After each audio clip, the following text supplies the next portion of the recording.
welcome to clap. There'll be closing statements at the end. Each of those will be 3 minutes. Clap them, but if you would please hold your applause during that, just so we can get through all the questions. We have quite a few. We're going to start with those from the press, and we thank you guys for being here with us today. We really appreciate you helping us out on that. Just so that the candidates know, it's 2 minutes for all of the answers and 1 minute for a rebuttal. The time rules are over here, so keep an eye on them. I would hate for one of them to have to run up in front and get away from things. So you would just do that and be courteous, because we do have a lot of questions that we want to get through. So this time I will start with you, Rebecca. I will let you guys. Oh, that's right. Okay, so I read the questions. Okay, we're going to start here and go down. And what we'll do for the questions is we'll rotate. So you'll take the first one, you'll be number one. The next time you'll be number one, David, and that sort of thing, so that everyone gets a chance to be first when asking questions, unless the question is specific for one of you. So we'll start with you, Jeff Donner. Good evening, everyone. Lexi, thanks for coming out and spending a little time with us this evening in this nice little cozy place. Also like to say thanks to the Republican women for hosting this forum. My name is Jeff Donlin. I'm a Christian, married to a wonderful wife, Sharon. Next month will be 16 years. Between us we have 4 children. They're all grown. We have 5 grandchildren. We kicked off this campaign just a little less than a year ago, and a lot of you didn't know we did. But over the year, through events, through more forums, social events, you got to know me. You found me to be fair, not judgmental. Found me to be patient, a humble man. I don't have an agenda, nor do I have an axe to grind. I come to you as a candidate who is a 30-plus year career police officer here in Cherokee County. That's what I bring to the table. 30-plus years. That's a long time to have helped make this county as great as it is. I know firsthand, I see a lot of faces too who helped. See firsthand and know firsthand the work it took to get this county as good as it is. But the foundation's been set, and we're not done. There's plenty more to do. I would be honored and I'd be humbled to be your next sheriff. But it's not up to me. It's up to you, the voters of Cherokee County, to choose the right man for the job. Don't necessarily choose the one that you think is the best on paper. Ask around. Talk to those that we've worked with, those that we supervise, and those who are supervised under us. Then you'll get the true person and know exactly how we are when we're not on stage. I appreciate your support, and I appreciate your vote. Thank you.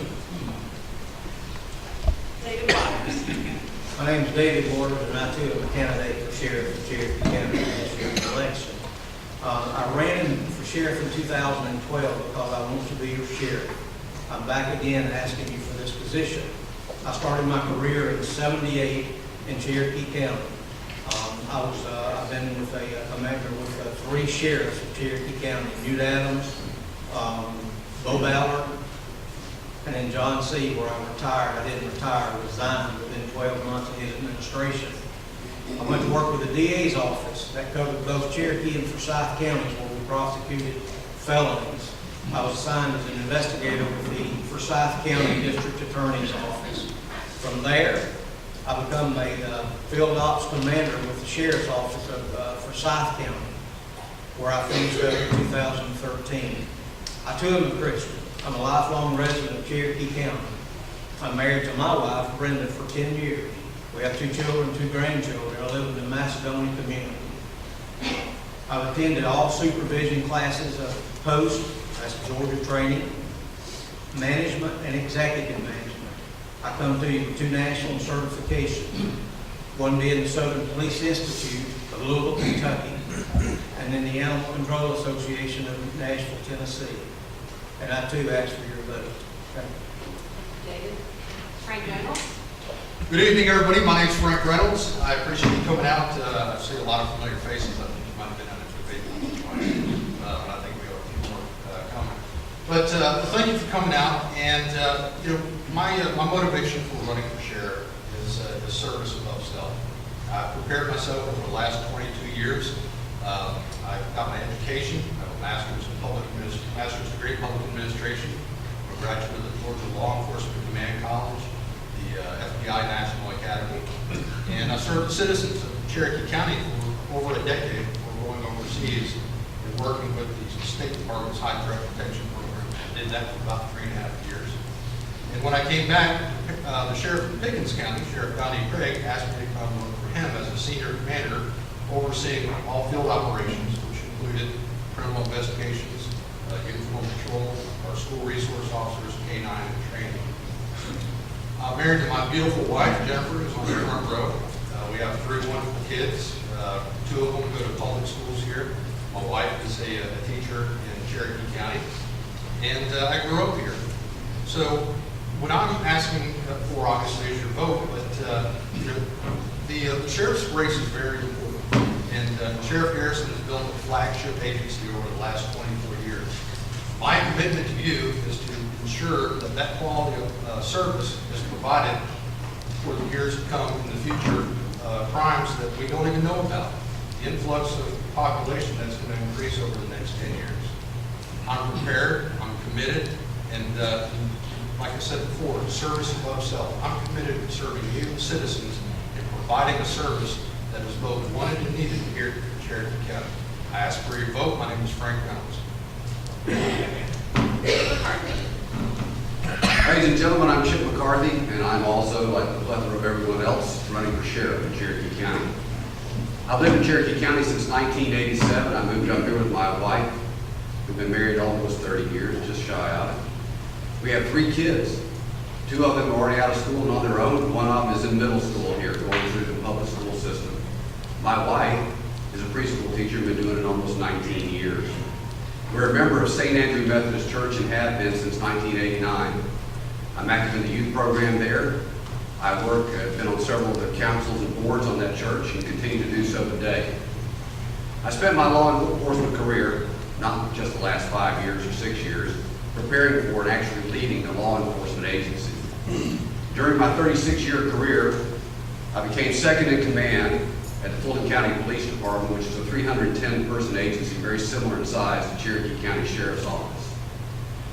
At the time I was there, I also ran personally a $26 million budget, not quite as much as what is going on in Cherokee County now, but pretty darn close. I did everything from bidding contracts to working internal affairs. I worked every division inside the Fulton County Police Department. I've held every rank. I've progressed through all the ranks in that agency. After I left Fulton County Police Department, I retired, went home, and my wife told me she was tired of looking at me on the porch, so I decided to apply for a chief's job. And the city of Fairburn took me in, where I spent a little over 8 years, almost 8.5 years there as the chief of police. Now, those of you that may or may not know, the average tenure of a chief in Georgia is about 3 to 3.5 years. So I've more than doubled that amount of time in an agency that is not demographically similar to Cherokee County. Last year, that city was rated 49th in the top 100 safest cities in the state of Georgia, which I think is pretty darn good for a city in South Fulton County.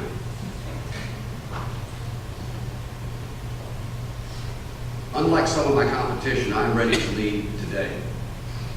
I don't need to have a consultant or anyone else to assist in this leading of the sheriff's office. I can move straight into the organization and take it over. I will take some advice, obviously, to listen to what's going on, and I will work hard to make sure that agency functions well, hopefully better than it does now. In Fairburn, I reduced the budget by $200,000 a year and increased the number of people visible on the street by 25%.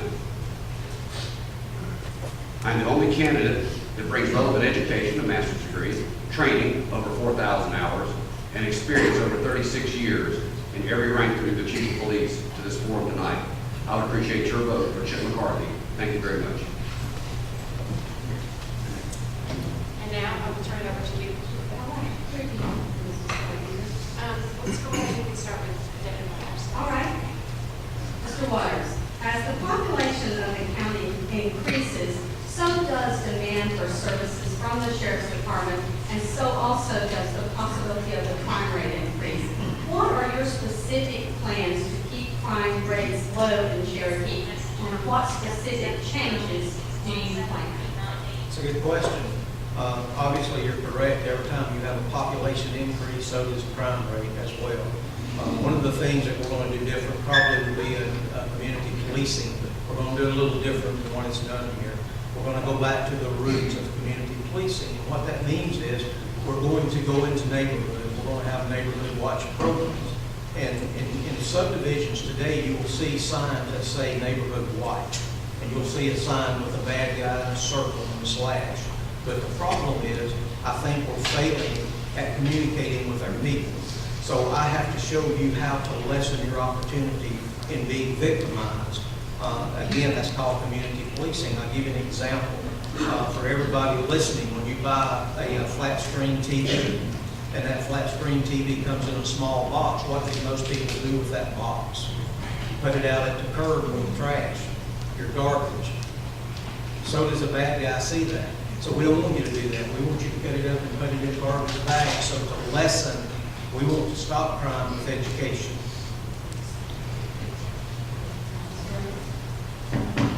Thank you, Rebecca. First I got to say the fine men and women that make up the agency now are some very highly trained, dedicated, well-educated men and women who service approximately 250,000 people, 230,000 people in the county. The idea that there's a growing crime rate right now is obvious to everybody. When you look at the interstate, being built with an express lane, what comes with that is a lot of crime. A lot of these crimes are being committed by people that live in bordering towns, Gwinnett County, DeKalb County, Fulton County, Cobb County. They're coming here because we are an equal party. Now, like I said, the Sheriff's Office has a wonderful staff. What we have to do is maintain that training and education. We have to excel that. We have to leverage it with new technologies to meet those cyber crimes and those things that, again, who would have thought about some of these crimes, such as internet crimes, being committed 10, 15 years ago. And now they're rampant, and I think most everybody has somebody in their family that's touched by it. So we have to continue training, education, and leverage technology. But one of the most important things is we have to increase our staffing. Right now, we're understaffed, we're overworked, underpaid, and we have to look at those things and attract quality outcomes.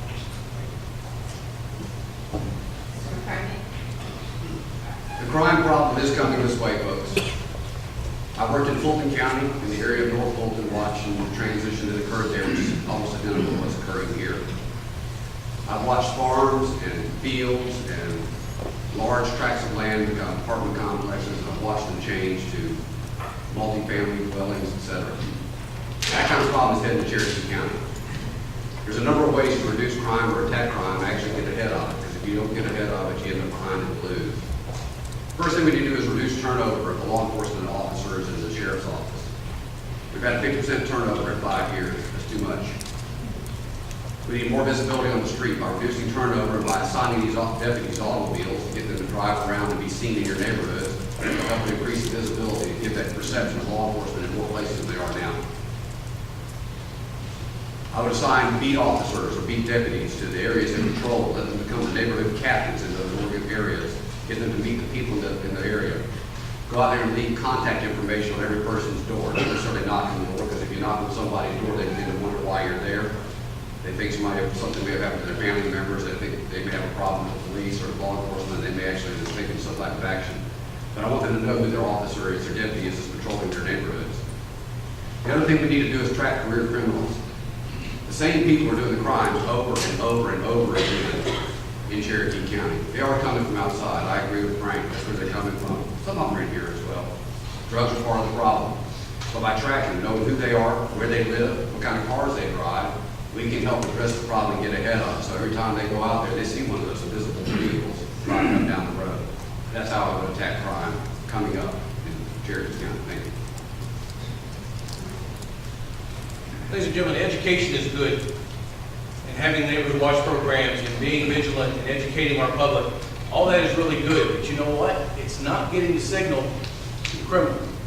Criminals are still going to make their way up here, so you have to create something that's going to give them another direction to go. Criminals are like water. They will choose the path of least resistance. And that's exactly what you don't want to do.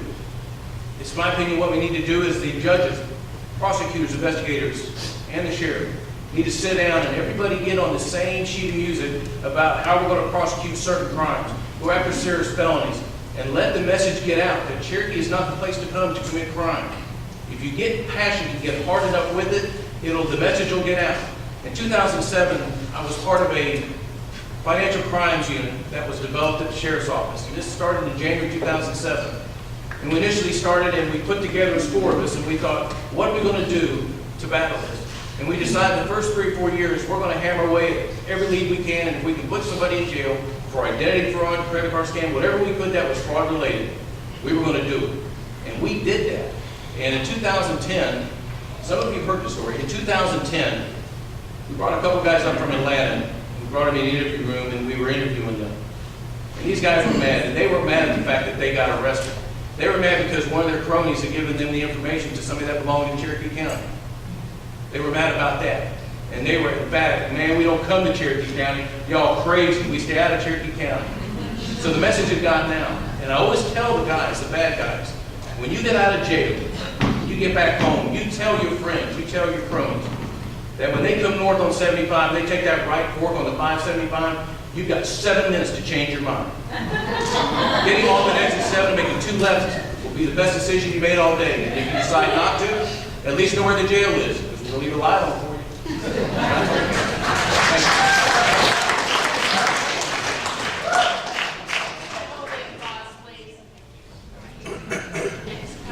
My question is for all of you. The Cherokee County is experiencing an influx in the rates of heroin use as well as opiate-based prescription drug use. Several agencies around the nation have created programs that provide safe havens to individuals who come and turn their drugs over to law enforcement, and they give them the help they need to turn their lives around. I was wondering if you guys supported implementing such a measure in Cherokee County, and whether you think it would help reduce drug rates and drug-related incarceration rates. Frank, I believe it's your turn. Thank you. You know, there are 7 different drug categories, from central nervous system depressants, stimulants, inhalants, narcotic analgesics, which your opioids fall under.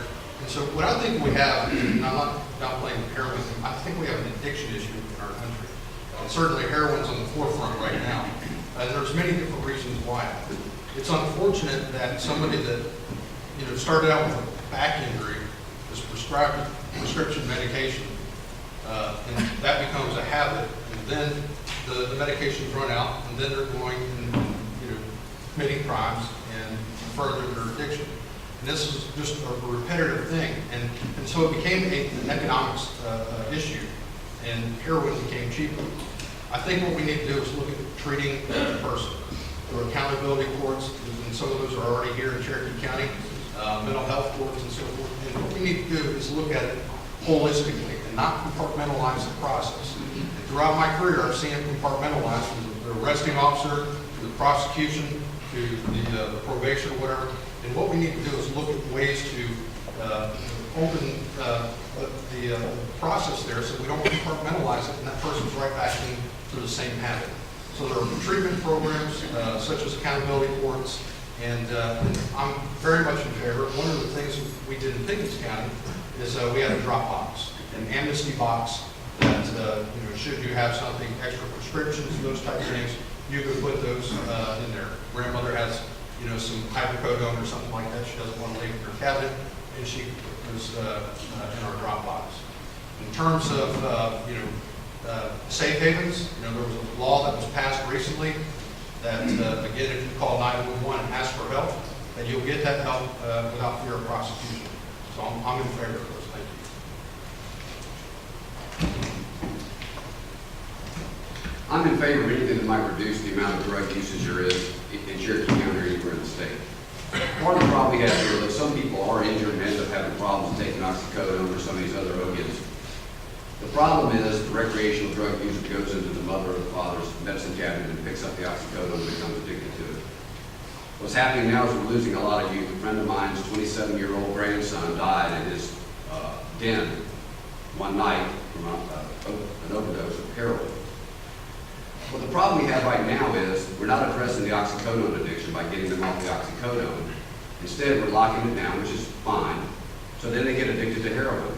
So now the individual is not only addicted to oxycodone, but now they're addicted to heroin. Well, since you can't get heroin legally in the state of Georgia or anywhere else in the United States because it's a Schedule I narcotic, the next thing we have is to get them off of heroin, we use what? Methadone. Now the individual is addicted to 3 drugs instead of 1. The way to address the addiction is to start with the oxycodone, find out that the child or the individual is addicted to oxycodone, and wean them off of it. But they have to want to. In your case, they obviously want to because they're going to turn the drugs in. So to me, if you can give them the safe haven and a way to do it, that's fine, because those are the people that want to change. The problem is the people that don't, and the people that are addicted to these other drugs by trying to get them off of the one that they're addicted to. I don't have the answers. It's going to take more than the sheriff's office or sheriff's candidate to be able to do that. It's going to take a concerted effort on the whole community involved. So to do it would take a lot more community involvement, and we have to address all three issues rather than one. Thank you. The recovery for those who become victims of their own doings is long-term. I don't believe, from my experience in dealing with some of those who become addicted to painkillers or heroin, it's not short-term. For them, it's long-term. It's not just 6 months, it's a year, it's several years. What it takes for them is we need programs that aren't short-term recovery, but they're long-term recovery. They need to have avenues. They need to have jobs. One of the things that they find that they can't do is when they have that bad night, that they can't sleep, they can't get up and go to work, they end up losing their jobs. So you need to have those type of employers who will understand this type of reaction and work with these people and kind of be a little bit more patient than you would than just some 20-year-old that just can't get their tail out of bed. It comes with the education also. The courts need to hold these people accountable. If they're truly on their road to getting better, then they need to be held accountable. Pull them back in and teach some of these younger folks who are getting addicted to drugs and let them know, hey, listen, this is the road you're heading down. This is what's going to happen to you in 6 months, a year. Show them pictures. This is what I used to look like. This is what I look like now. You don't want to go down this road. I think that's important. And then on the education end, start at the bottom. Go back to the 5th grade. We need to pull DARE back in schools. We need to educate our kids on drug awareness and resistance education. It also attacks bullying. A lot of times you've got mental issues with kids who are depressed because they're getting bullied on social media. So you need to attack that and the drugs and show those kids in 5th grade that drugs has a dead-end road. And that's not the road you want to travel down. And again, show these 5th grade kids, this is what you'll look like. This is where you're going to go. So and also if you do that, you're also putting a uniform officer inside these schools. And it's a positive way to put it inside the schools. That's just one plan, and I know there's plenty more. Thank you. Out of 35 years, roughly, in law enforcement, this is the worst epidemic I've ever seen. Is your heroin that's going on. It's not just Cherokee County. It's the state of Georgia. It's actually the nation. And again, when people are dying every day, every single day. I see faces in here tonight of families that's lost their children. Over the last 4 days, I've had 3 phone calls. One young lady's in the Cherokee County Adult Detention Center today, and her mama called me. Wants to make her bond. Get her out. And I simply asked the question, what's going to happen when you get her out? Because she's not went through the courts for probation or bond hearings. It's just simply a bond. So I told her, I said, before you get this child out, you need to have a contract with her from a mother and father, or your daughter and your father together, all two parents and the child. And you need to make her sign a contract with you, because you can go off of her bond. You most certainly can. And it is a long term. It's not an easy fix, because I'm submitting to you now the addicts. I've never been an addict on a narcotic. But if I were to stand and show you my weight, I'll do it. I probably am an addict of food. Every one of us are addicts in some form. But let me tell you something. The heroin addict cannot stop on their own. And it is long term, and they do need help. So yes, I'm for anything that will bring this to a minimum. We'll never stop it. It's never going to stop. I said on the Keeley Foundation, please Google that. I'm the vice chairman. We got to do something.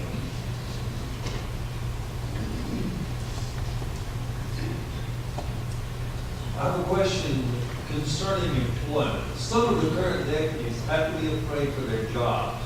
If you're elected from top to bottom, will you be cleaning house? I think I'm worse up with that. The answer to your question is no, there's nothing to clean house with.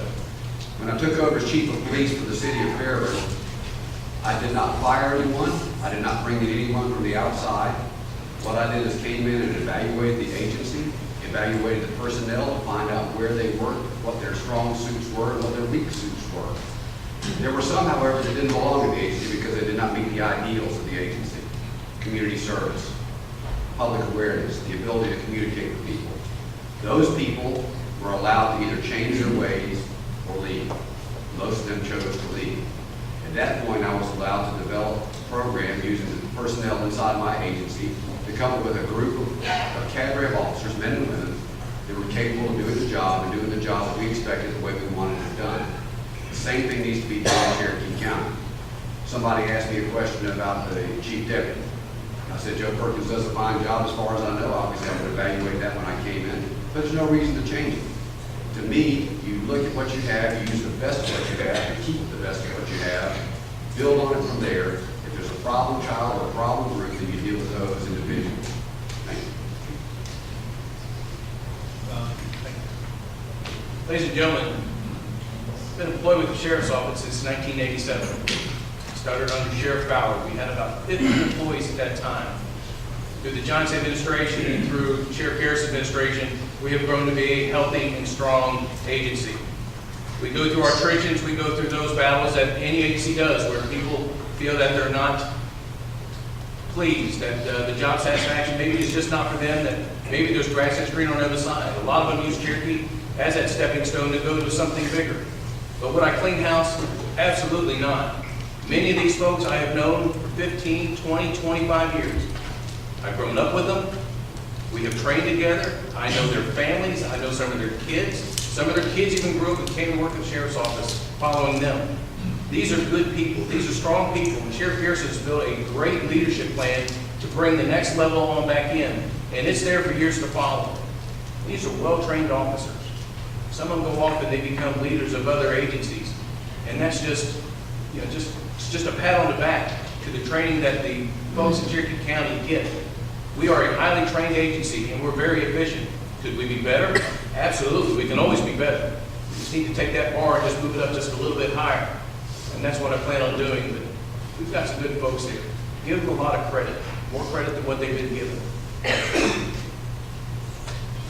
I think regardless of who wins this election, I think anybody will go through an evaluation process. The question was, would I clean the house from the bottom to the top? Absolutely not. Absolutely not. And this is a direct message to the employees. Do not worry about your job. You should not worry about your job. I do expect a small handful of that may retire, a small handful that may not like a new administration that probably seeks employment elsewhere, but they won't leave because I terminate their employment. I actually had a deputy probably about 3 weeks ago that I met at a restaurant, and he came up to me and he asked me, he said, if you win, are you going to fire me? Let me tell you something, folks. I've been there. 10 administrations, 10 different administrations. I've been on the administration coming in, and I've been on the administration coming out. And I'm telling you, from an employee standpoint, it is a very scary time in your career because you don't know if you're going to have a job, you're going to have insurance, and you're going to be able to feed your family. It's very, very scary. So absolutely not. I would never do that. Absolutely not. Thank you, Byron. Currently, the Cherokee County Sheriff's Office has a merit system, which basically means a lieutenant below your job is safe should a new sheriff come in. Captains above are not a part of that program. The new sheriff can come in and bring in his own command staff. The sheriff can have the prerogative to keep these people and redesignate them and so forth. As your next sheriff, I have no plans on getting rid of anybody. Now, currently, there is no chief deputy. That position has been vacant for a while. And, my plans have been to bring in a chief deputy. I've got a very short list of people that meet that criteria, and I'm not ready to make that decision yet. So that would be the only person I brought in because there was a vacancy at the moment.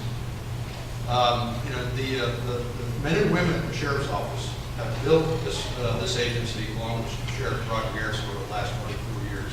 They're the most trained, highly educated folks your senior command staff, most all of them have master's degrees or graduates of the FBI National Academy or the Southern Police Institute. It would be crazy to get rid of these highly trained, quality people or reclassify them. What needs to be done is to set out a clear path of where we are, where are we going, and how do we get there with a clear, defined, strategic plan and a shared vision. All right, next question. The Cherokee County Multi-Agency Narcotics Squad is a multi-jurisdictional unit that launches investigations into the selling of drugs in Cherokee County. Do you think that that agency plays an important role in the drug enforcement here in Cherokee County? Do you plan on keeping it in place, and do you have plans possibly to really expand it? And I go to Jeff Allen. Yes, those plans, those programs, those task forces are important. Not only important for the agents who are detached from the sheriff's office to go to work with these multi-agency task force, but it's also taking drugs on a different level. These guys are going after those who are bringing them in by the pallets. These are the top loaders who are bringing it in to distribute them down to the lower funnel end. That's what these guys do. The task force, these guys are trained, they work together, so you've got multiple agencies all coming together under one umbrella to combat drugs. Not only is there just a drug enforcement type of task force, but there's also those that combat prostitution and those that handle the human trafficking end, because they're all tied together. The drugs, the human trafficking, prostitution, it's all tied hand in hand. Task force tackle those above the local law enforcement level. They're vital, they're very important, and they also give an added resource to the sheriff's office. And when you have illicit drugs and you seize thousands of dollars and these folks are convicted, those funds can be funneled down through and be used for other drug programs, like the DARE program, and other things that will supplement the sheriff's income as long as it's used for law enforcement purposes. It's important. Thank you. I agree. I don't see how you could protect the people of this county without having some type of program in place. The Seaman's, from what I understand, is one of the best in the state. I would not do anything. If I've done anything with the Seaman's, I would focus more probably on the stops on traffic out on the roadways, because from my experience, some of the largest drug busts have been initiated on traffic stops. So I would focus hard on that. Unlike Jeff, the money you could use it for education. So yeah, I mean, we'd have to keep that, absolutely. Thank you, Rebecca. Currently, although on a part-time basis now, work with the multi-jurisdictional narcotics squad in Pickens County, Gilmer, and Fannin, which is similar to Cherokee County. You know, the multi-agency narcotics squad here is comprised of all the municipalities, and when it was first formed, it was overseen by the Georgia Bureau of Investigation. They have since pulled out in the sheriff's office in a board overseeing the operation of the Seaman's unit. I would expand it if possible, funding and so forth, permitting, to tackle obviously some of the things that were out there, heroin and so forth. And these are highly trained men and women. We call them secret squirrels because they do stuff behind the scenes. You know, they have beards and they, are out there doing things that we don't always see. But they're very dedicated to their job. And again, they do everything from street level narcotics all the way to traffic. They even have people detached to high intensity drug program through the federal government. They do all kinds of things, and on the street level, they may get a tip based on information they have, and they'll forward it down to the patrol officer who makes it or initiates that stop. So I think there are opportunities to enhance that. That's something that we'll have to look at for a transition team, and I'm in favor of Seaman's. I'm very much in favor of Seaman's. I would like to see it expanded. To me, you have to get some, especially with some of these drug criminal enterprises, you're going to have to get more expansion probably into the federal government, have some input from them. The GBI needs to be brought in with some of their people. I know that sometimes they don't have enough folks. I know they've been dealing with some of those issues. However, the director lives in Cherokee County, so I would be able to influence him enough that he might assign somebody to assist. The other thing I like to see is department heads that each of the agencies get together regularly inside Cherokee County somewhere, have a lunch, sit down and discuss the problems that are coming in, the problems that are going out, and how to deal with them. And it may not just be drugs, but the drugs tie into a lot of things as discussed before. They tie into thefts, they tie into burglaries, they tie into other issues. So by getting this group together, you can attack criminal enterprises and try to stop those people that are making a profit on the people that are addicted to the drugs and narcotics in Cherokee County. So yes, I would keep it, I would expand it, and I would hope to improve what they do. Thank you. I'm wondering, are there any secrets about your careers or employment histories that you've not addressed publicly? If so, is there something that you'd like to share about your employment record now before it comes out, publicly somehow now in the election? Disciplinary liability, employment termination, any type of suspension or incidents in which you were found to be dishonest with a superior, or any complaints made against you about it. I've never been dishonest with my superior, ever. And there are some things going around I'd like to clear up. There's a website out right now that's not ready. This may take a little longer than what I need, but if it does, I'll come back to it. One of the things going around, I participated in Hosea's last Freedom Marches. And there's a website out right now that said I didn't do that. I most certainly did.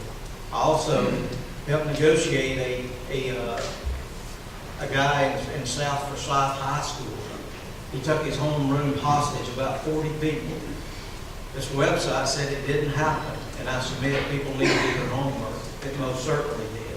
Go ask the 40 people in this classroom and see if it happened. So yes, there are some things. Have I been secretive? Do I have any secrets? Absolutely not. My life's an open book. Have I been suspended? I was suspended one time for wrecking a patrol car. One time in my career, almost 35 years. And we just come off of a hostage negotiation, and adrenaline was up to here. And when I got to a stop sign about 2 miles away from this incident, there was a vehicle making a right-hand turn. And there was a car coming this way. So the vehicle that was in front of me making a right-hand turn stopped. And I'm looking to the right, and I hit the rear of the car in front of me. It done no damage to either car. That's the only reprimand I've had in my career. Thank you. I can certainly say anybody in law enforcement that's spent 20 plus 35 years has probably been chastised by their supervisor or something. This is a very difficult job. I too was suspended, if you will, for being involved in a vehicle pursuit that I shouldn't have been in. It was my responsibility as a supervisor to not be in. But I made a decision to back up an officer from another jurisdiction. And that suspension was withheld, provided I didn't get any trouble over the next 12 months. So absolutely. But I've also not been named in any lawsuits or anything like that throughout my career. I've never been suspended, terminated, or demoted. My agency has been sued, and we have gotten summary judgment. I think the sheriff's experience up here, he received summary judgment, as I predicted he would on that. I've got nothing to hide. Everything's an open book. All my records, internal affairs, everything is there for anybody to do that would like to, and I don't have anything to bring forward. Here's doing anytime you spend a long time in one agency, you're going to hit bumps. You're going to hit those little potholes in the road that's going to sometimes derail your career for a little bit, but you know what? It's about your character. It's about what you're made of. And if your spirit allows you to get back up, dust yourself off, and keep moving forward. Throughout my 31, 32 years, have I been suspended? Yes, a few times. I am not a yes man, and I try to do the right thing. Sometimes doing the right thing comes at a cost, but I do what I can do to help. Last debate, I talked about my discipline. I'm not ashamed of my discipline. It has molded me as to who I am. Would I change things? Yes. Would I go about it a different way? That I would. That education I do have now, the outcome probably would have been the same, but I probably would have gone about it a different way.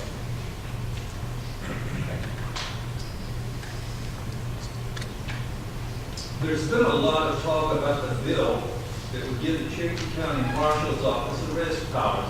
people have suspected that might lead to a county police force on those. Are you for or against this and why? That proposed legislation recently came up at the Capitol, and it was shot down at the last minute, and it had unanimous support by the local elected officials, from the sheriff, the district attorney, judges, clerk of courts, and so forth. I'm in support of it. You know, these officers are highly trained, capable men and women who are going out there enforcing ordinances that find themselves in precarious positions. They deserve the same rights and protections as every other ordinary police officer. For this bill to be stopped, I think is an insult, and you know, I think that you know, anything that we can do to support our local law enforcement, we should do. And it saddens me that it was blocked here recently. I agree with Frank on this. The marshal's office, those dedicated people who serve the community here, deserve the protections that are afforded law enforcement officers that are not afforded to others. If they're killed in the line of duty, there are things that kick in with the federal government, the state government, to help protect their families and their children. To do them a disservice by not allowing that to go through, I think was wrong. As I stated in the newspaper, or stated before the forum, I don't really have a dog in the fight. However, when your local legislators and your county commissioners think that it should have happened, those are the people that count. Those are the people that are representing you up here in this audience.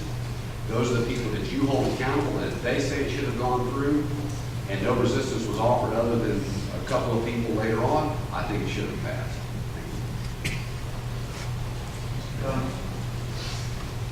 I agree. Just so that everybody knows, there's a difference between a code enforcement officer and an animal control officer. A lot of people think, you know, we have animal control guys out there with guns, and that's not the case. Those that handle the animal control situations, those are not certified law enforcement officers. They have a different function. The code enforcement are those certified officers. Those are well-trained officers. Some of them came from the sheriff's office. They've got great experience under development. The last thing you want to do is take away their arrest powers authority. Imagine them not having any arrest powers at all, not carrying a gun. They're going down the road and they go past the school. Just about that time, there is an active shooter call, or an office building where you got an active shooter situation. They have no authority. They have no gun. They mosey on down the road because they can't do anything to help out. I support that measure. Having an added resource, not just Cherokee County, but through the cities as well. These code enforcement guys, they travel all across the county. And you never know when they're going to come across somebody who's going to open the door and they're going to see a badge, a uniform. And they're going to become another target. Nowadays, they can't afford to not have a weapon. Give them arrest powers. Give them the authority they need. Let them do their job like the rest of us. Thank you. I think the county marshal actually do have weapons. So they can defend themselves. Whether I support it or not, let me tell you what I do support. I support the people having a voice to vote on another entity that has arrest powers. I believe that. I think when you take the voice away from the people, then you got too much government. The marshal's office, let's go back to 1992. You had a county police department, a Cherokee County Police Department. I don't know if you remember this or not, with full-fledged arrest powers. And in 96, I believe it was dismantled. And it went to a marshal's office with no arrest power. First off, we need to go back and find out why that was. I'm not sure. I'm not sure, but there's some unanswered questions to this. It's not just as easy as saying, yes, I'm for or against. How much money is it going to cost the taxpayer? Nothing comes without a cost to you, the taxpayer. What is that going to be? How is it going to affect everybody else? We need to know those. Currently, we have a legislation that's in place to make those decisions. And my stance is I support the legislation. I support our delegation in what they decide. I just think it should be, if you're going to give another entity arrest powers, I think that you should let the people decide. Let the people of this county decide.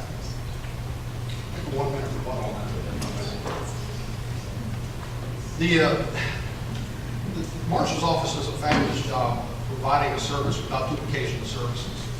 There is cross-training. These are highly dedicated men and women who are professionals serving the needs of the community. For the county to have a county police force from the Marshal's office, it has to come up before a referendum and voted on. It's just not a simple waving of a wand. These men and women are out here doing the service. What I find concerning is a particular candidate's support from the legislator who blocked this at the House. Is very concerning to me. All right. Yes, 1 minute. First off, I didn't block anything, and I know he referred that to Mr. Reynolds. I didn't do that. The man called me and asked me my opinion, and I gave my opinion. I think it needs to be I wish I was that powerful, folks, that I could block something as simple as that. And I wouldn't be running for sheriff. But I'm not, Frank. And here's the thing. Nobody asked me, and I don't know if they asked the other candidates about this before it was drawn up in legislation. Nobody asked me any questions about this whatsoever. So all of a sudden it gets blocked, and Mr. Reynolds wants to point the finger to Dave Waters. I wish I was that powerful. I really do. Maybe I should run for Senate.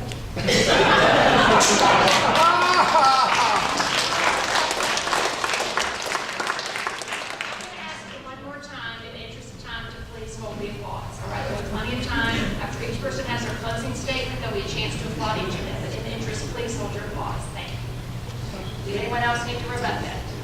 All right. Thank you so much for the questions. We're now going to move on to the questions that have been submitted by the audience, and we thank those of you that took the time to write those and turn those in. Based on the number we have, we're going to start with the ones that actually are for all the candidates, and it does take a little bit longer. And if we do still have time, we would move on to individual ones. We feel these are the ones that are best. We're going to give every candidate a chance to answer. Okay. And a few of them were already addressed by the press, so thank you. We're all on the same page. The first one we're going to start really with you, Chip. Will you crack down and arrest all illegals in Cherokee with no exceptions? I think that might be a little bit difficult, especially with overcrowding in the jail. I will work with the federal government to try to stem the tide of illegal immigrants inside the county. I think by enforcing the law and by getting those that are here illegally that you can confirm is best done by dealing with the people that employ them. If you deal with the employers, you deal with the reason that the people are here, that will be the quickest and easiest way to relieve them of wanting to be here. To try to go out and arrest them would be a daunting task. However, when they do come up on our radar screen and have committed a violation of the law or committed some act that calls it to our attention, I think they should be taken off the street, turned over to the federal government if they will take them, and sent away. So the answer to your question is, no, I don't see any way to do any and all of them at one time. However, by step, even to help with one bite at a time, I think it can be addressed.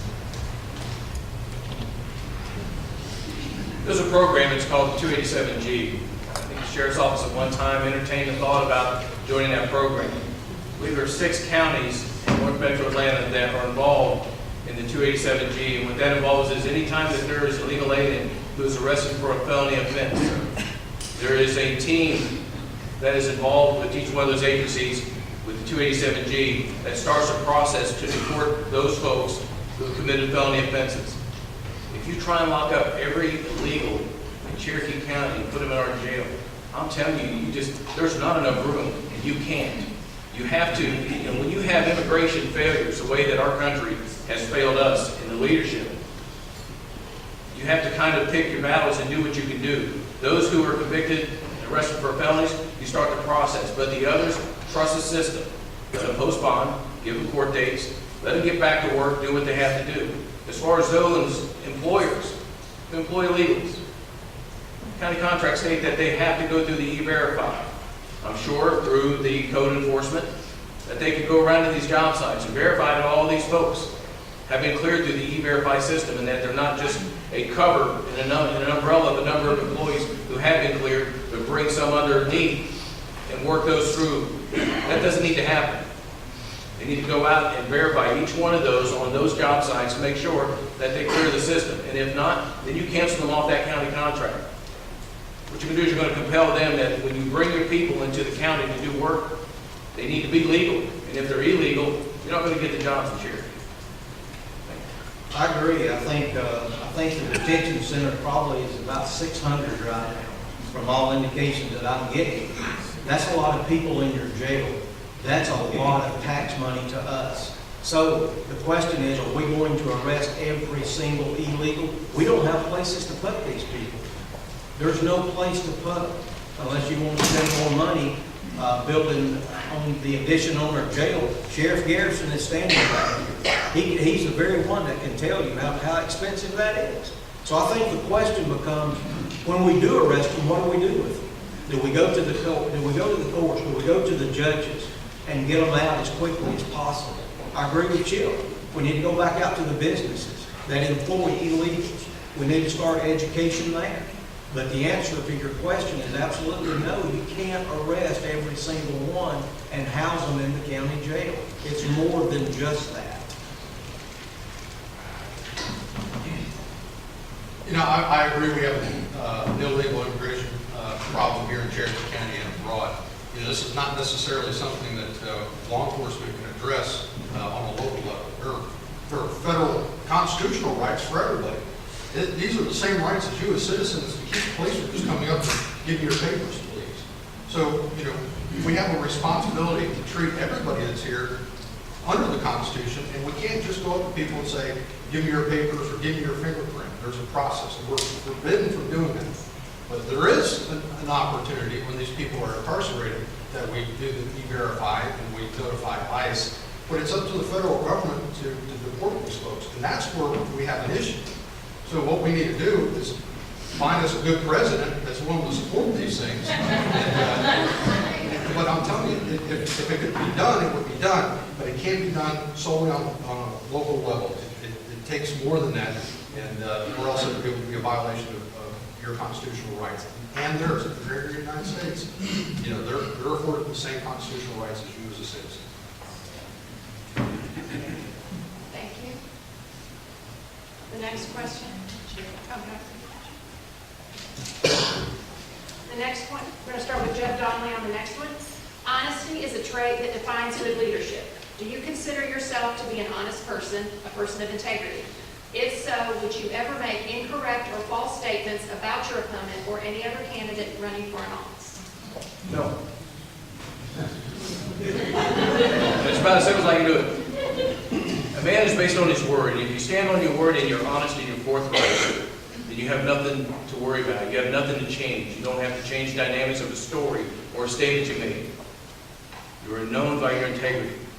And I've learned in law enforcement for years, you lie, you fry. You know, so be honest. If you did something, say you did it. Lay it out there on the line and just deal with the consequences that come along. But when you're not truthful, you're really showing a lack of integrity. And when you show your lack of integrity, you have no credibility. If you have no credibility, then go ahead and take that badge off and walk away because you're ineffective. Thank you. The answer is no, absolutely not. You have to have the highest integrity in law enforcement. That is part of our job. You have to be honest. You got to be honest with everybody, with the people that we serve. So no, we're not going to tell lies. We're not going to stand by while our people tell lies. We're going to be totally forthcoming and honest. As we all know, I've learned a lot over the past year in politics. And one of the things that I've learned is good people say bad things about candidates, their candidates' families, and so forth. And it's very disheartening because I'm sure, like everybody else up here, all these candidates have had people come to them and say things that are not truthful, they're rumor, conjecture, downright lies. And a lot of times it comes from each person's campaign. It's a duty and responsibility of that candidate to address that either publicly or privately. And so the answer is no, but it's very discouraging, disheartening that it happens. And you know, the thing that we have to do is take responsibility and call those people on. I believe that a law enforcement officer's only thing that he or she can stand on is honesty. If you don't tell the truth, whether it be about an opponent or yourself, you have failed. I've heard rumors, I've heard conjecture, I've heard all sorts of stuff. Without substantiation, it doesn't get passed on any further, and I'm not going to do it.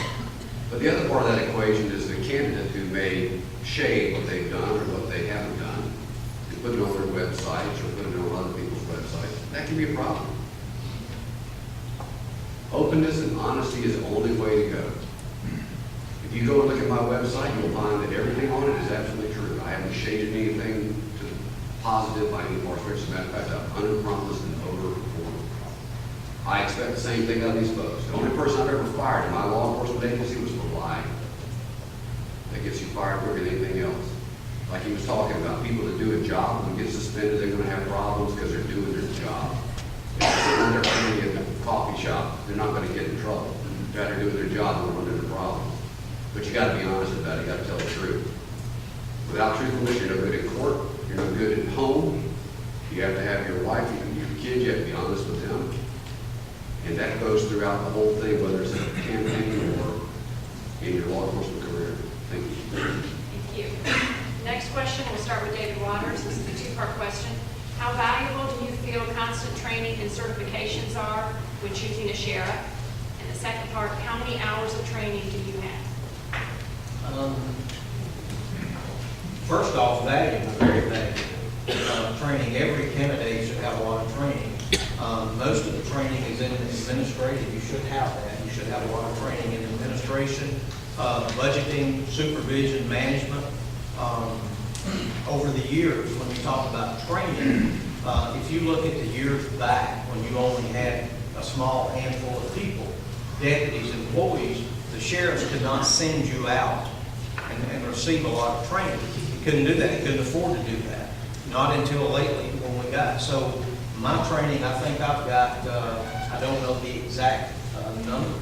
I know that on this website, I've been speaking about going around, said I had like 1,900. That's totally false. Totally false. I know, and because I went down to Post and pulled my certification and got it certified. And it's like 2,200, 2,300, and I apologize for not having that number with me. But you also have to understand, when you're in a commanding position, you can't afford to go to a training a lot. You can't just be gone all the time in training classes. Otherwise, who's going to do the job? So my career, most of mine has been in supervision and management. And I do think a lot of training is necessary to management and supervision when somebody is seeking the office of sheriff. Yes. I think training and education is what made the sheriff's office what it is over the past 24 years. You know, when I first began the idea of running for sheriff, I needed to prepare myself professionally and personally. And what I mean by that is getting an education. You know, it took me a long time to finish my degree, but I completed it. And then I went on to get a master's degree, stuff that I had to pay for. Total number of training hours, somewhere in the neighborhood of, I'm going to say 4,450, somewhere in there. It's on my website as well. So I think it's very important that you seek higher training. See, to be a deputy sheriff, a mandated police officer, the state requires that you receive 20 hours of annual training, and included in that is firearms and use of deadly force. The sheriff's office here at Cherokee requires an additional 20, so they exceed the state's mandate of 20 hours by an additional 20. The fact of the matter is, most of these men and women receive about 100 to 150 hours of training to better serve you, whether you're a detective going to a school, IPTM down in Florida, or going to the FBI National Academy or the Southern Police Institute. And, so I think it's very important to continue those things and provide quality services. Because let's face it, when you have a detective or a patrol officer or whoever comes out to handle your moment of crisis, you want the best trained, best educated person to answer your call and treating as if it were their mothers. So, yes, let's support it. Constant training and certifications are extremely important. However, what one has to realize is that training is nothing but a piece of paper. It's a class you've been to. To give you an example, if you have somebody that goes to medical school and they get a degree, they get a piece of paper that says they're a doctor. They have to go through an internship and a residency. In law enforcement careers, David said just a few minutes ago, management supervision is tantamount to running an organization.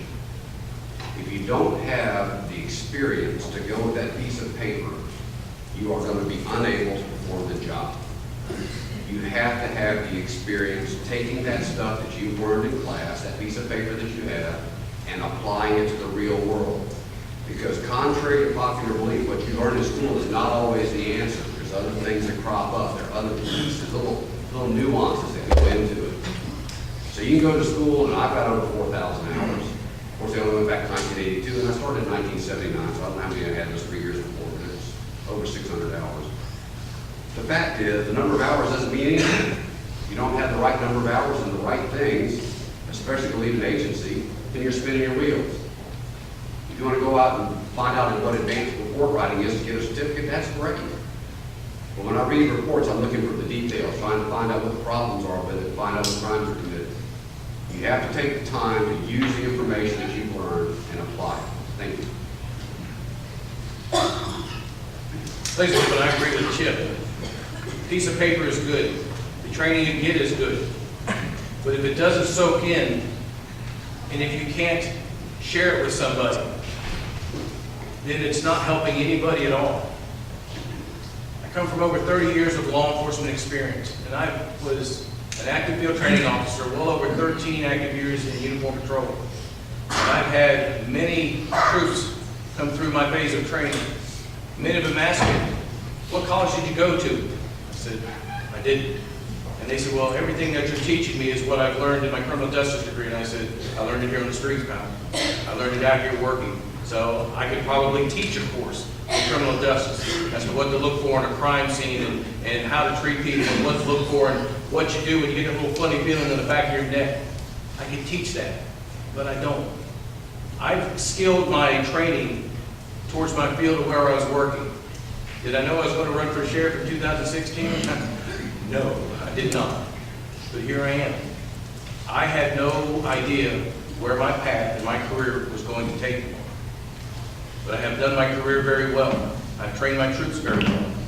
My hours of training probably in the area of probably about, I want to guess, maybe around 38, maybe 3,900. Some of it is specialized training, some of it is professional management, which gives me some college credit hours, but all of it's law enforcement based. And if you can lead, you can lead, and you lead from the heart. You look to bring out the best in people. You don't manage people with intimidation or threats or promise. You teach them because they're hungry to learn. And that to me is what I've learned in 31 years. Thank you. The next question will start with Frank Reynolds.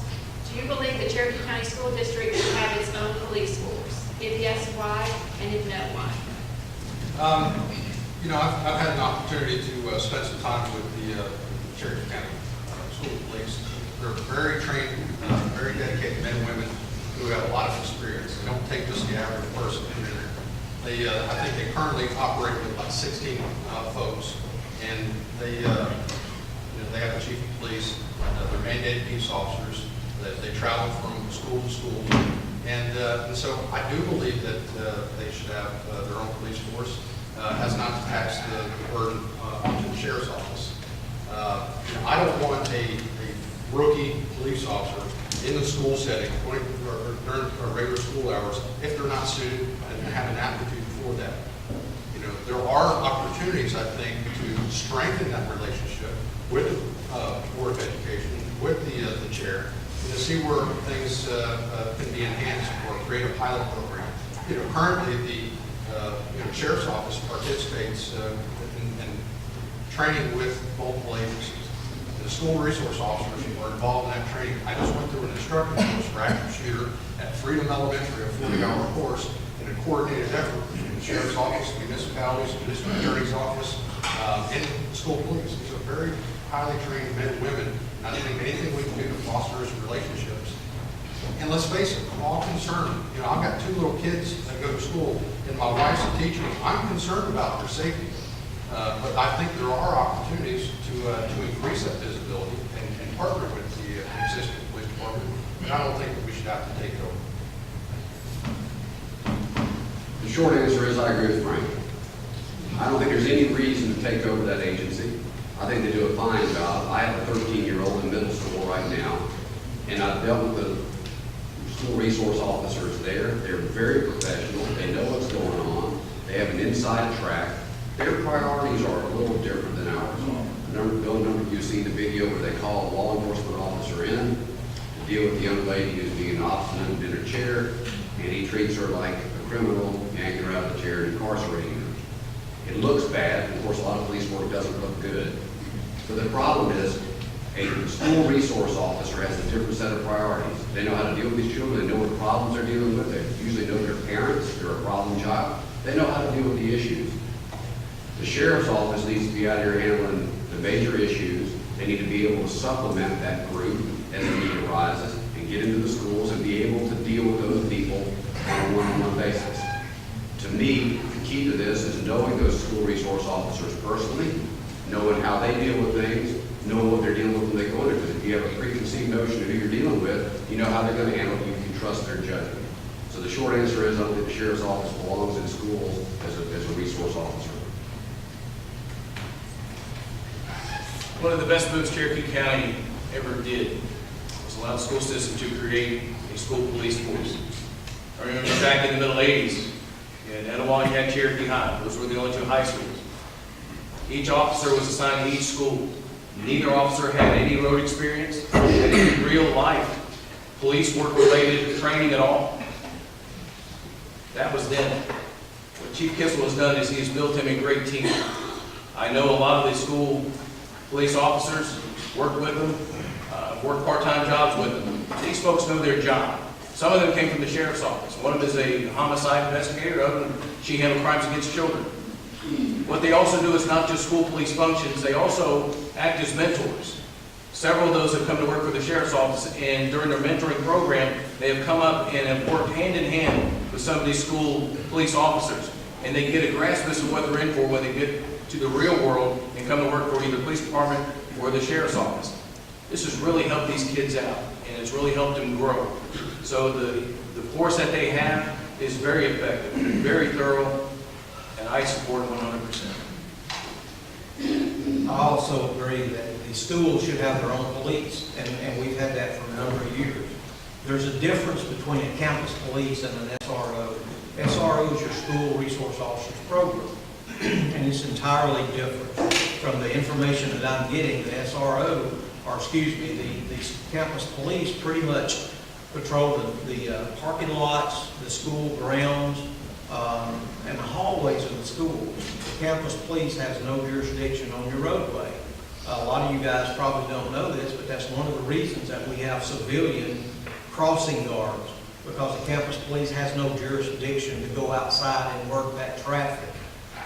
What I want to do as the next sheriff is implement the SRO with the campus police. They have their job, we have ours. The sheriff, how do you say no to education? How do you do that? How do you say no to the youth education? And until we start investing our time in the future generation, because those are the generation that's going to rule our country. So how do we say no to education? So my job as the next sheriff is to go into the schools, and we do want to implement this. It's an SRO program where we go in and we teach. You have a teacher out, a substitute teacher can't make it. Hey, let us come in and step in and teach Georgia law. How about that? How about knowing how to make a decision in the right way? Georgia law is complicated. It's very complicated. So we want to supplement the campus police. We would never do away with that. And I too think they do a great job. Absolutely. Thank you. The next question is similar to what we just had, so it's a little bit more details. Hopefully the responses don't have to be too long on this. And we're going to start with you, Chip. Do you agree with the information about your certifications that are currently on the internet? The information that I have, that I've seen on the internet appears to be accurate or as deep as it goes. Again, once you pick and choose details, then it comes up short in some other categories. Part of the problem is that one of the candidates has listed a job that is not a law enforcement job as an agency employment. and it's not. If we're going to put the facts out, let's put all the facts out. If we're going to talk about training hours, let's talk about what the training hours are. Let's provide the rest of the story. So if you pick and choose facts, the one I'm familiar with, it was under the guise of being a nonpartisan individual, obviously from the way it was put out was somewhat partisan. I would prefer that an organization look at all the facts, get all the questions answered, maybe sit down with all four candidates, so that all four candidates can give their side of the story and present a well-rounded, full spate of information so that they could produce a document that put out all the facts instead of those that were picked or chosen by somebody else. From what I've seen on the internet, the majority of mine is accurate, although I see about 6 modules of training that are missing. I contacted the Sheriff's Office Training Division, asked them to look into it to see if those training hours were in fact submitted. Some of the codes are difficult to read. I know there was one that I took a course a number of years ago, and it wasn't field training, it was field training instructor. Went to Jacksonville State University over in Oxford, Alabama, and took this course to train those to become field training officers. And it's just stipulated in the transcript, it's just field training. That's it. But for the most part, overall, Post does the best that they can do with what they've got to code and input the information they get. The site's fairly accurate, yes. The internet's a very scary place. I agree with my website, because I know what's on my website and I know who put it on there. So I agree 100% with that. There's also a website going around that you can't find the ownership of it. There's no name, there's no phone number, there's no email that you can respond to and ask questions. And I submit to you, if you've seen that website, then ask yourself a question. You go on it and look yourself. Why is the information not there? That you can rebut this stuff. So as far as my website on the internet, absolutely I agree. As far as the other website, I'd like to know who's responsible for it, because I'd challenge them right now. I have to agree, my website is accurate. I have somebody that maintains that and operates it, puts information on it. The information that Chip was alluding to is on that website. Mine is inaccurate as well. I did receive training from the State Department's High Threat Protection Program in 2005, and that does show law enforcement compatibility or whatever. I did receive credit for some of that dignitary protection because I submitted that paperwork to the state and it was afforded 150 some odd hours. But that's on that side.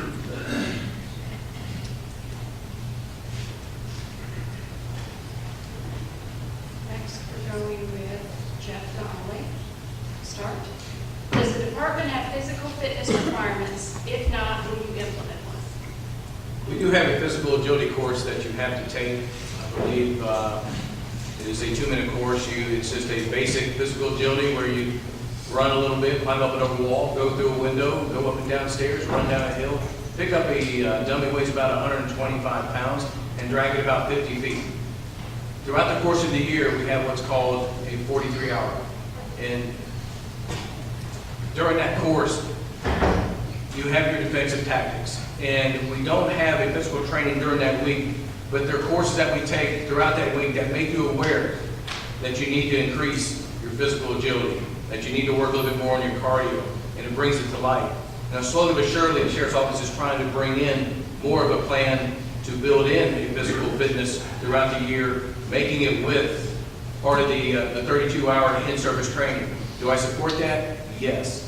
I believe one famous commander told me a long time ago, when you get into law enforcement, you gave up the right to be out of shape. Captain Locke is here tonight, and he said that about 20 years ago. It still stands true today. So yes, I do. Thank you.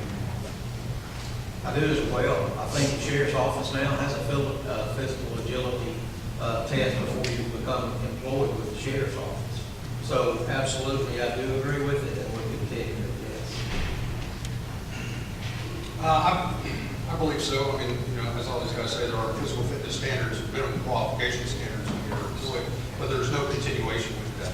I would like to see it, but unfortunately, once you start trying to implement something like that, you got to pay them while they work out. You got to cover their costs if you're injured. You got to provide a facility, and those type of things. So it's just a little bit broader than just stroke of a pen saying we're going to implement this program. Jeff's right. There is a 43-hour in-service. I was fortunate to be a part of that program and help create that. And we did have defensive tactics and fighting and those type of things. But the sheriff's office has a gym on site. These deputies are allowed to go in and work out on duty for an hour during their lunchtime. So that there are opportunities there. Jeff's absolutely right, and I've said it as an instructor. Once you put on that badge, you gave up the right to be unfit because your wife relies on you to get home. Your kids rely on you, and the community relies on you. And so, right now there's a movement within the agency to promote health and wellness, and I would like to see those things continue and expand. And if one day we can provide an opportunity where it was an annual requirement, we'd certainly like to do that.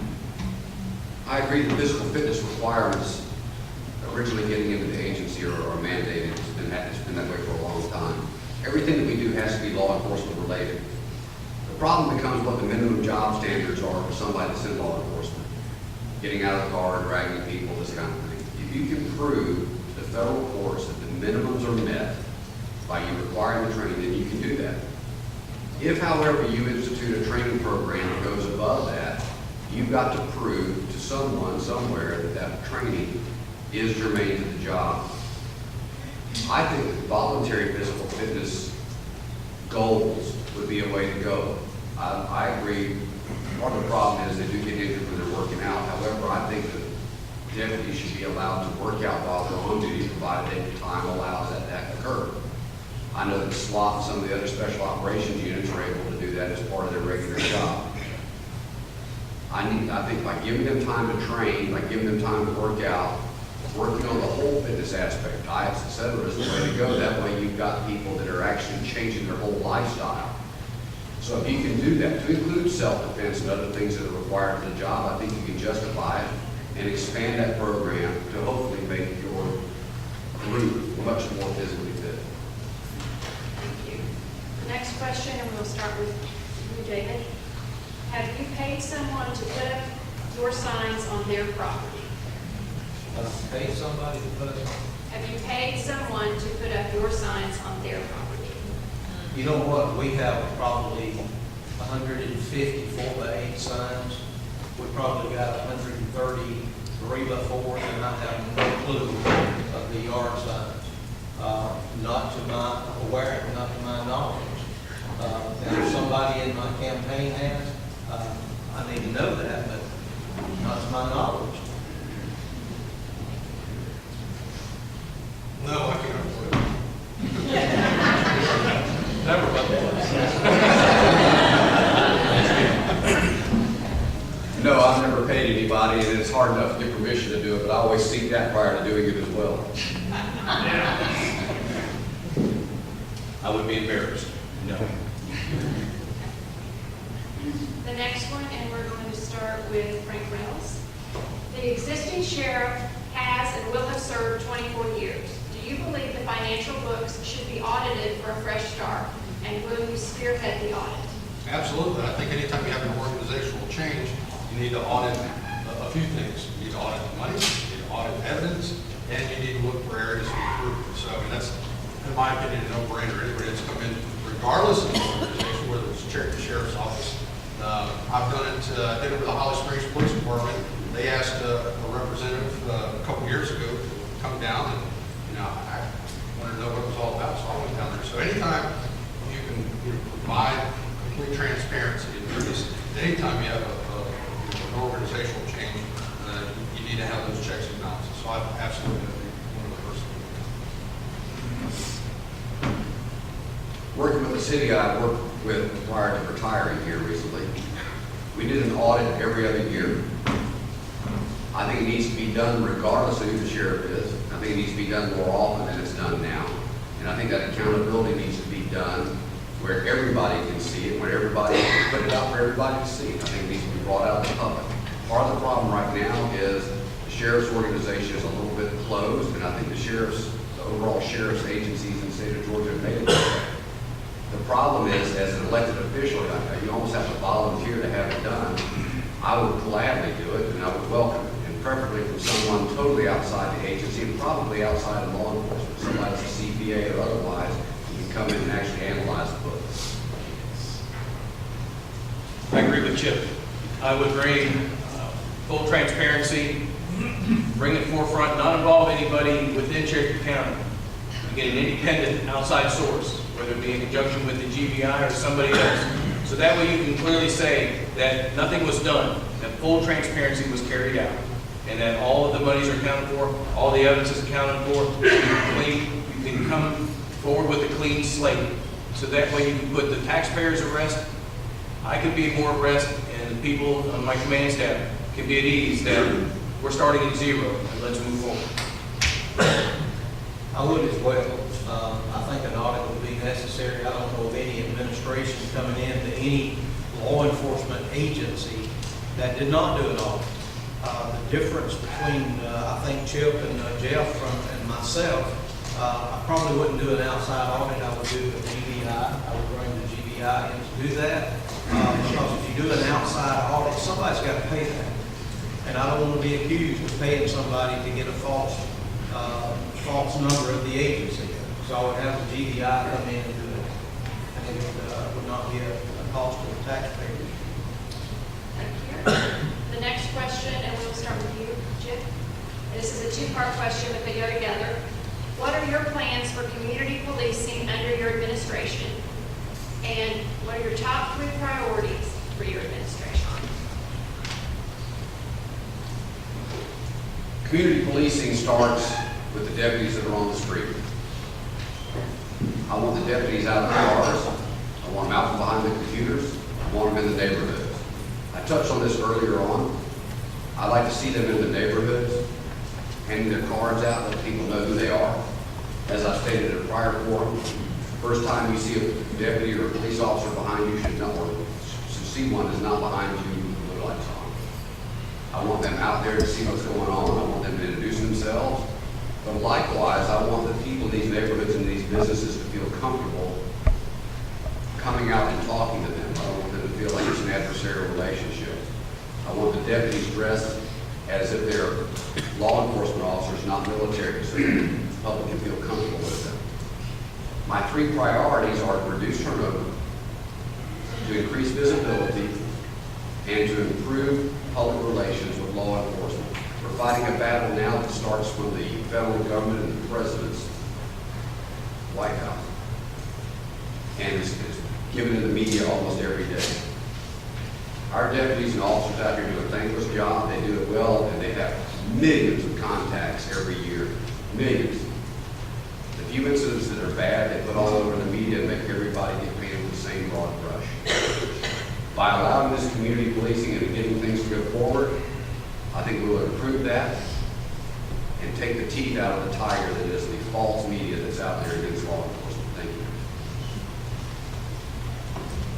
Thanks, Jim. We have 7 offices in Cherokee County. Community policing needs to be held something like a town hall meeting at these offices.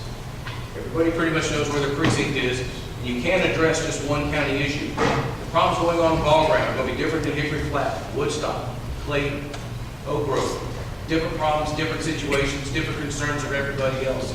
If you're out there with them, and you're at these town hall meetings, and you bring a couple of your lieutenants or supervisors with you, they get to know them. They get to share their ideas, get to air their concerns.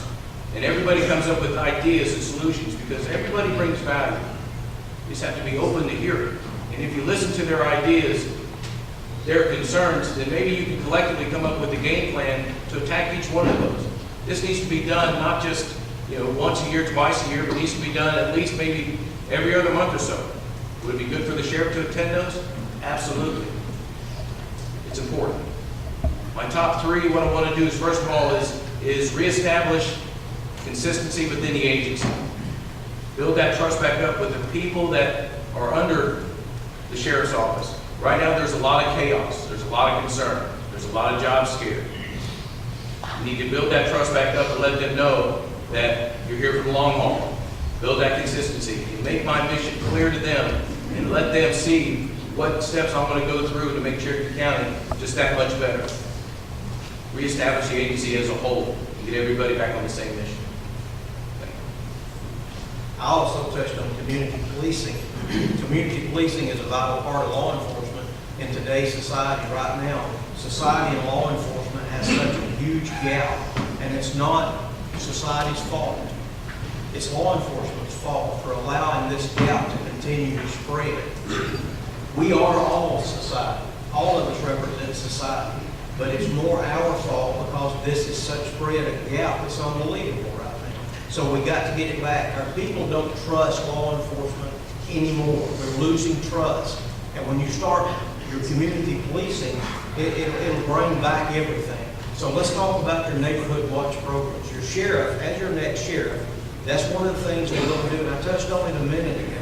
We want to go to the community. When you have neighborhood watch programs, you get with the communities. And you don't have them come to the sheriff's office, you go to the communities. That's what I want to do. I want to go to the communities when you set up these programs. You have a neighborhood watch in subdivisions. I think we're right at 1,000 subdivisions in Cherokee County. Did you guys know that? I need to come to you. I need to come to you and tell you what the trend of crime is happening right now. That's what we need to do.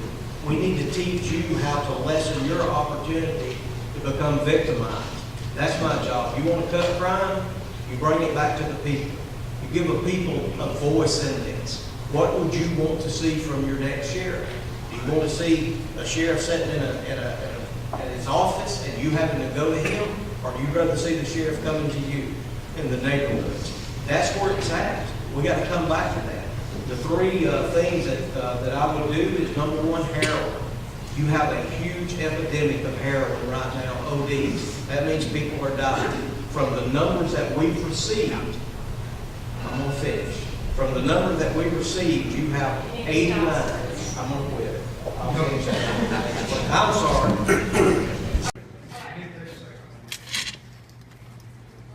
Can I finish? This is really, I'll catch it on the next one. I appreciate that. I think it's building partnerships and relationships and enhancing those programs. The community outreach programs sell the product, and the product is law enforcement services and general services to the community.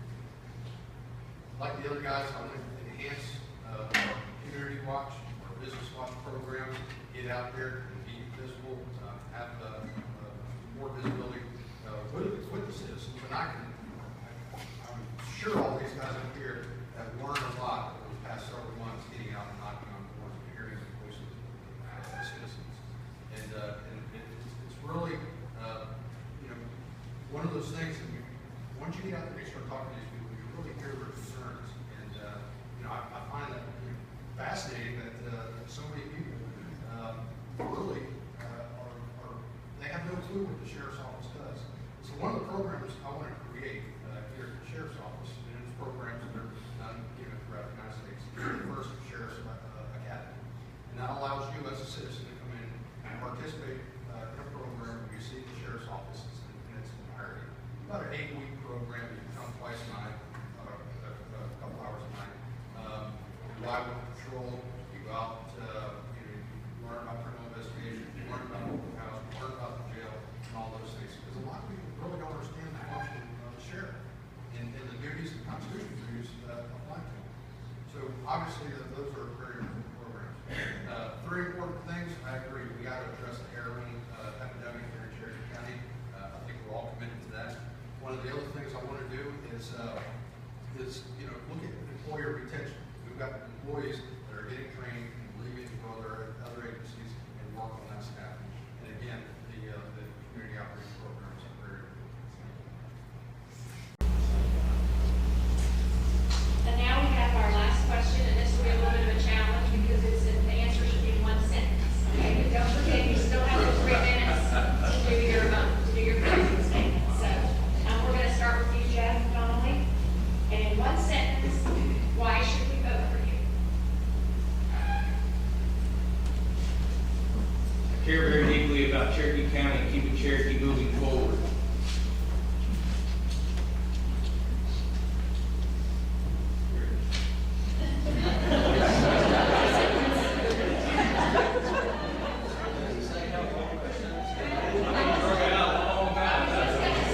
We've got some educators in the room, and we'll probably know if it ends up being some run-on sentences.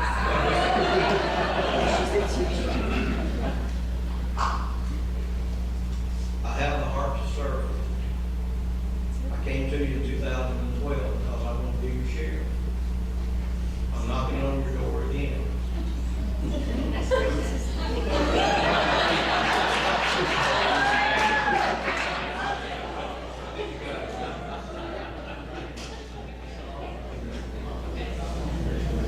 Be a one-off sentence. I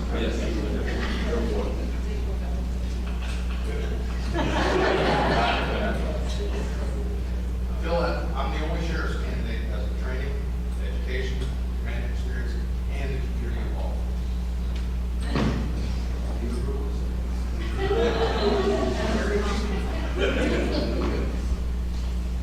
I'm the only candidate that has the training and the relevant experience in command and leadership who is also constitutionally conservative.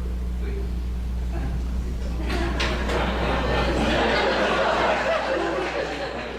Okay, at this time, we're going to move to the closing statements. You actually will have 3 minutes each, and I would ask you, since you all have done a good job of holding your applause, is after each person speaks, before the next one starts, if you'd like to applaud, please go ahead and speak a little bit of time for that. Okay, we'll count that as the next person's 3 minutes. Once that's done, I just have a few closing remarks, and we'll get you guys out of here as soon as now, since I'm sure some of the sports team is on TV. So we're going to start with you, David. Sure. I want to go back and finish one of the topics I was talking about earlier. Everybody knows who I am. I'm David, I'm running for chair. I'm asking you for your vote. Most of all, I'm asking for your prayers. I think everybody in this room ought to run for office one time, and you'll see what it feels like to sit up here and answer questions. Go back to the 3 things that I feel that's very important in our administration, and it is heroin. Heroin in 2015, you had 89 people that died in Cherokee County, or from Cherokee County, that OD'd on heroin. So the question is, what are we doing? The second thing is a top priority for me is burglaries, theft by takings. Those are going to be a huge priority for us. And then the third thing is traffic. Have you been to Holly Springs or Woodstock at 5 o'clock in the evening? Oh my gosh. So we got to focus on traffic. We got to do more than that. And I'll submit to you right now, that Mr. Reynolds and Jill are not the only ones qualified for this position. I'll assure you that. I'm asking for your vote, May 24th. Thank you.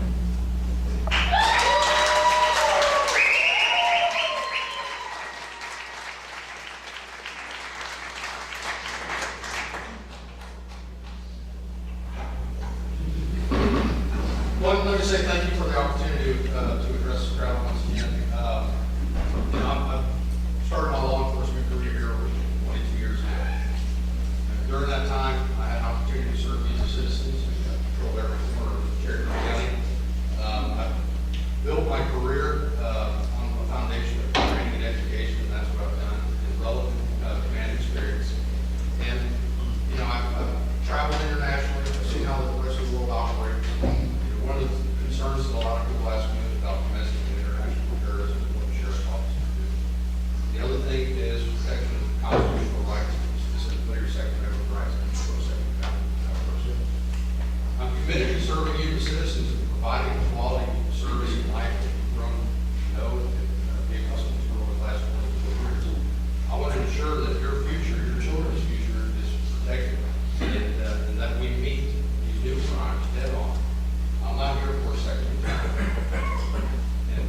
school here, my wife's a teacher here, I grew up here, and I have a vested interest in our future, just like you. My name is Frank Reynolds, and I ask for your vote. Thank you.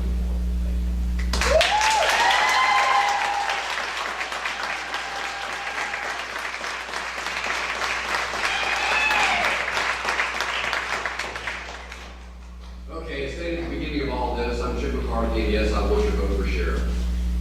I have the temperament to lead. I've proven it. I've been tested. I face scrutiny of my agency that I work for. I've had to deal with the media, special interest groups. I've had to deal with folks that thought that we were not the people we were. I was found to be a professional, running a professional organization, and acting within the limits of the law. If you elect me your candidate for sheriff, or elect me as your candidate for sheriff, I will give deputies a career path to be free from politics. I will hold all employees, from the sheriff on down to anyone else in the agency, to the same standards, which goes back to what someone else was talking about earlier about the chaos that's going on. I will ensure that all levels of the agency have input into decision-making inside the agency, to include the standard operating procedures, the hiring procedures, and the discipline.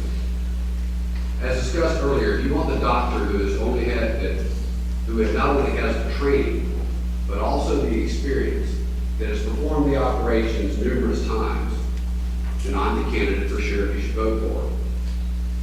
If you want someone who wants to protect the citizens of Cherokee County, those of you that are here, like he would protect his own wife and children, then I'm your candidate. So I'm asking you to vote for Chip McCarthy for sheriff in Cherokee County. Thank you.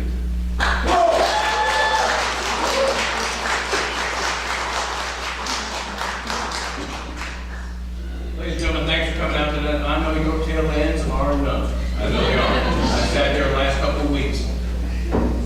When you talk about integrity, you talk about being sheriff, I think you have to go back to when we started this campaign. I have run my campaign in a positive way. I've done everything right. I've abided by the county commission's request without question. On a local level, I filled out my permits before I put my signs up because I don't want to go against any municipality. I want to do what needs to be done, and I think the people of Cherokee County would expect nothing less from someone who wants to run for sheriff.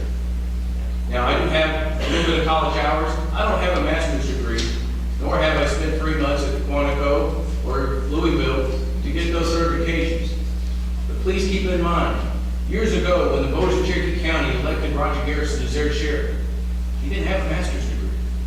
He didn't have the SBI or the FBI Academy under his belt. He was a DNR corporal who was passionate about law enforcement in Cherokee County, and look at what he's done. He went to those academies and got his master's degree after he became sheriff of Cherokee County. Ladies and gentlemen, I spent 31 years serving the citizens of Cherokee County, and I'm not done yet. I have patrolled this county as a deputy and as a supervisor. I have worked the jail, worked the detention with the inmates as a deputy and as a supervisor. And I've worked criminal investigations and worked hundreds and hundreds of cases, both as a detective and as a supervisor.